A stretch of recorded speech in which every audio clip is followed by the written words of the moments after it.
सगळ्यांचे मनापासून आभार. तुम्ही मला 2 मिनिटं बोलायला दिली त्याबद्दल सर्वांचे मनपूर्वक आभार. ही सौ चैताली मैं सिस्टर यांची भाची आहे. माझं नाव अदिती सुरेश, प्राजक्ता रावळे. सांगायचं म्हटलं तर काही आठवणी मला सांगाव्याशा वाटतात.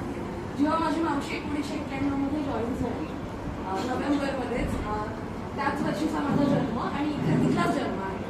सो तेव्हा डॉक्टरांचा संप होता, त्यामुळे बरेच गोडबड गोंधळ हॉस्पिटलमध्ये होता. आणि त्यावेळी माझी आई त्याच दरम्यान इथे ॲडमिट झालेली डिलिव्हरीसाठी. आणि मावशी होती म्हणून माझा जन्म इथे सुखकर झाला, कारण त्यावेळी बरेच कॉम्प्लिकेशन्स होते प्रेग्नन्सीमध्ये. पण मावशी होती म्हणून जी काही मी आहे तुमच्यासमोर उभी, सो ती तिच्या कृपेने आहे. आणि जर काही अजून आठवणी सांगायच्या झाल्या तर मावशीला बागकामाची, नृत्याची, गायनाची फार आवड आहे. त्यानंतर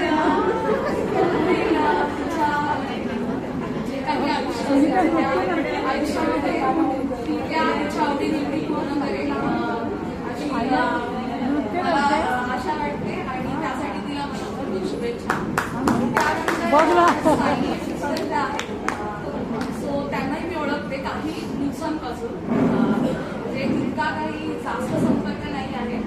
पण सांगायचं झालं तर दोघी पण मायाळू, प्रेमळ, मितभाषी तुम्ही म्हणाल्यात, पण आमच्या बाबतीत तसं नाही आहे. मितभाषी नाही आहे, दोघी फार बोलतात, एकदम म्हणजे छान बोलतात. आणि म्हणजे माझी एकटी मावशी नाही आहे, ती आहे म्हणून मला तुम्ही इतक्या मावशी मिळाल्या. सो मला काही 2 ओळी म्हणाव्याशा वाटतात.